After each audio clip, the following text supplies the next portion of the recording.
Manusia sudah mati, tidak pernah hilang, disimpan oleh Tuhan di surga. Jiwa manusia adalah kekal adanya, tidak mungkin akan mati setelah tsunami atau secara gempa bumi. Kalau anakmu meninggal dunia, jangan kira dia sudah tidak ada.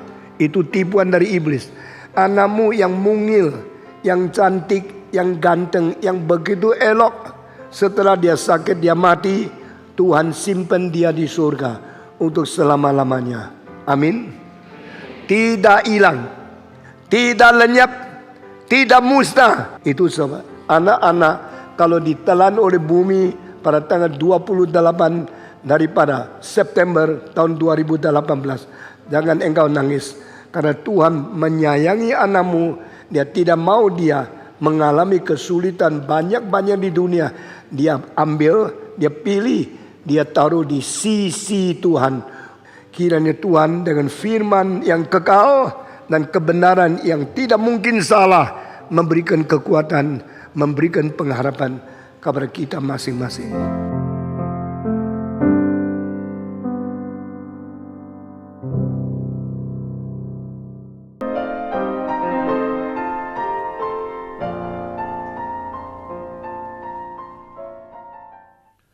Dorongan hidup suci dari mana?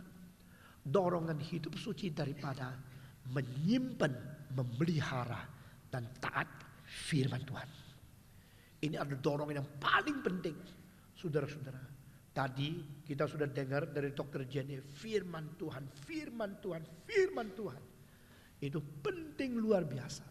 Sekarang banyak orang tidak mau firman Tuhan, maunya pinternya manusia. Akal budi yang sudah jatuh di dalam dosa. Siasat-siasat, rencana-rencana, dan segala taktik-taktik, teknik-teknik daripada keserongan hati. Kembali kepada firman Tuhan. Return to the word of God. Back to the word of God, nothing else. Saudara-saudara, dengan apakah seorang budak atau terjemahan lain, seorang remaja boleh hidup di dalam kesucian? Ini satu seruan yang besar. Di mana tertulis? Di dalam Mazmur 119. Dengan apakah seorang pemuda bisa pelihara hidupnya di dalam kesucian? Jawaban langsung, karena dia memelihara firman-Mu. Because he keep your commandment, obey your words, then he can keep himself in holiness. Saudara-saudara, the Bible will keep you from committing sins, or committing sins will keep you to avoid you from reading Bible. Kalau ada firman Tuhan di dalam hati, engkau simpan baik-baik. Simpan baik-baik. Sehingga pemazmur mengatakan, aku menyimpan firman-Mu baik-baik di dalam hatiku ya Tuhan. Sehingga aku tidak berbuat dosa dan salah kepadamu. Nah, ini semua dari Mazmur 119. Pemuda yang bisa memelihara hidup suci hanya satu rahasia, firman di dalam dia.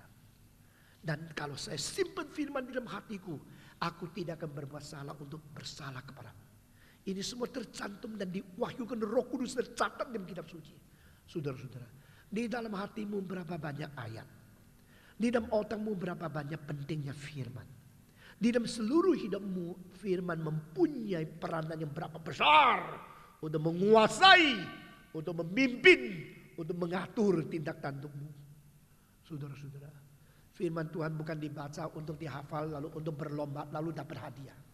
Seperti begitu banyak sekolah minggu. Saudara-saudara, side effect. Firman Tuhan bukan untuk mengetahui sesuatu itu menjadi dibandingkan dengan filsafat manusia lalu mendapatkan sesuatu kesimpulan. Engkau mengerti, engkau belajar begitu banyak agama. Waktu saya mempelajari akan penginjilan di Switzerland tahun 1969, setiap minggu kita pergi ke satu gereja yang kecil di Eastwold. Dan gereja itu memiliki seorang pendeta kira-kira umurnya adalah 45 kira-kira. Waktu itu saya masih umur 29. Kami dengar dia khotbah dan kadang-kadang aja kenal. Dia khotbah dalam bahasa Jerman, kami tidak terlalu mengerti. Yang mengerti memberikan terjemahan kepada kita. Lalu pada waktu saya duduk di sebelahnya sama-sama makan, saya lihat kitab sucinya coret-coret merah, hijau, kuning, merah, warna macam-macam. Seperti menyelidiki kitab suci dan begitu tuntas. Tetapi dia adalah orang yang tidak percaya, liberal. Saudara-saudara.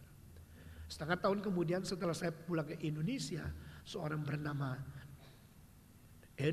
German Eddie datang. Stephen, do you still remember the pastor in Eastwold? Yes, I remember. I even remember his face, everything. Dia mengatakan, dia sekarang sudah gila.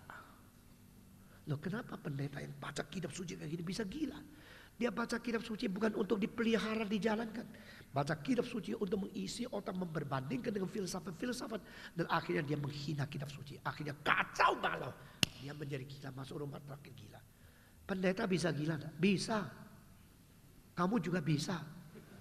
Tidak ada diskriminasi. Saudara-saudara. Kalau engkau jadikan firman Tuhan itu cuma bahan bacaan, ejekan, dan kurang percaya, meskipun engkau menjadi pendeta pun engkau bisa gila.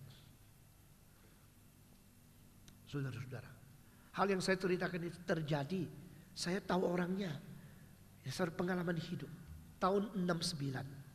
Saya sudah pulang setengah tahun kemudian. 70 bulan 3. Dia sudah masuk rumah sakit gila. Ini terjadi karena apa? Firman Tuhan bukan untuk pengertian kognitif. Bukan untuk sesuatu SKS yang cukup belajar engkau boleh jadi pendeta. Bukan. Firman Tuhan itu seperti apa yang dikatakan oleh Yesus Kristus di Yohanes pasal 6 ayat 63. The word which I speak to you is life, is spirit. Perkataan yang kukatakan kepadamu itu adalah roh, itu adalah hidup. Saudara-saudara. Dan itu yang menghidupkan engkau. Yang menghidupkan manusia bukan tubuh, tapi roh. Perkataan yang kuberitahu kepada engkau itu adalah roh dan itu adalah hidup. Sehingga saudara-saudara, keep the word of God, keep the commandment of God in your spirit, in your heart, and obey all the word of God. Firman menjadi dorongan. Satu kali saya mau beli sesuatu, tertarik sekali, tapi ada kalimat di dalam hati dari Alkitab menganggap tidak boleh. Saya letakkan. Nah, ini berarti firman will teach you, will talk to you. Saudara-saudara, di dalam Roh Kudus memimpin seseorang yang taat kepada dia, selalu memunculkan ayat-ayat yang pernah dia pelajari menjadi suatu cahaya yang besar, mercusuar yang menunjuk jalan, yang memberi arah, menahan kebebasan yang liar dan memberikan sesuatu kepastian, sukacita dan perdamaian karena dia taat kepada firman. Coba jalankan. Kalau engkau betul-betul simpan firman Tuhan di hatimu, engkau jalankan, engkau taat, firman itu akan mengeluarkan kuasa yang besar sekali untuk melihara engkau di dalam hidup yang suci. Ini dorongan yang penting luar biasa. The Word of God, the Holy Word of God, the truth as a holy word of the Holy Spirit, inspired and revealed to the holy prophets and holy apostles, to the holy elected people in the holy spiritual churches. Saudara-saudara sekalian, firman. Ada seorang pendeta sama seorang majelis. Mereka berpisah untuk mengunjungi anggota-anggota. Lalu majelis memilih anggota-anggota yang baru, lalu dia mengunjungi. Pendeta itu mengunjungi orang-orang yang akan lama. Waktu majelis mengunjungi seorang encek-encek, ya, atau satu yang jual beras, jual kecap, jual bawang, jual jahe, jual, itu namanya toko apa itu ya? Kelontong ya.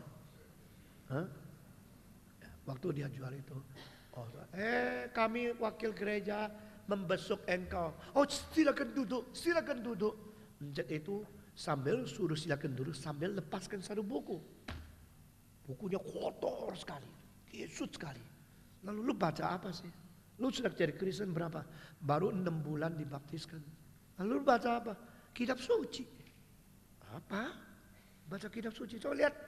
Wih, baunya kotor luar biasa. Kisut-kisut kayak sayur asin. Ya, hitam-hitam. Pegangan tangan jari-jari sini sana. Lalu catat-catat. Kotor sekali kitab suci. Kitab suci itu mesti suci. Kitab sucimu ini kotor. Kitab suci yang kotor. Atau kitab kotor yang namanya suci. Majelis itu mengatakan, kamu sangat tidak menghormati Tuhan. Tahu dah ini kitab suci. Kalau saya punya kitab suci dulu, sampai sekarang tetap suci. Semenjak saya beli sampai sekarang suci. Bersih. Begitu baru seperti di toko. Saya kalau habis kebaktian langsung masuk ke lemari. Saya tidak pernah pegang sembarang. Apalagi seperti kamu. Tangan kotor-kotor pegang kitab suci. Lalu mulai dimarahin. Orang Kristen yang baru setengah tahun dimarahin oleh majelis tua. Yang sudah 10 tahun menjadi majelis. Kitab suci mesti dihormati. Saya punya sampai ada yang belum buka lembarannya. Saya pelihara dengan baik-baik. Apa ini? Kenapa kotor gini? Ya saya sangat suka baca. Om itu mengatakan. Maka orang beli minyak gas. Habis beli saya pegang jadi ada gasnya di sini. Orang beli kacang. Sesudah beli saya pegang. Itu bau kacang di sini. Orang beli bawang, beli jahe. Ada baunya jahe di sini. Jadi ini aku baca-baca. Jual-jual, baca-baca, jual-jual. Jadi begini. Tidak benar. Engkau tidak hormat firman Tuhan. Om itu pikir-pikir, yang tidak benar siapa ya? Lu yang tidak benar apa gue yang tidak benar ya? Terus dia bilang, ya pokoknya majelis mau ngomong apa terserah. Tapi aku tahu ya, waktu kitab suciku makin bau, hidupku makin harum kok. Waktu kitab suciku makin hitam, hatiku makin putih kok. Waktu kitab suciku makin kisut, jiwaku makin lapang kok. Waktu kitab suciku makin tua, hidupku makin diperbarui kok. Kalau kitab sucimu begitu suci, begitu bersih, begitu baru, hidupmu harum tidak, saya tidak tahu. Tapi saya tahu, kitab suci makin kotor, saya makin bersih. Makin kisut, semakin dilapangkan.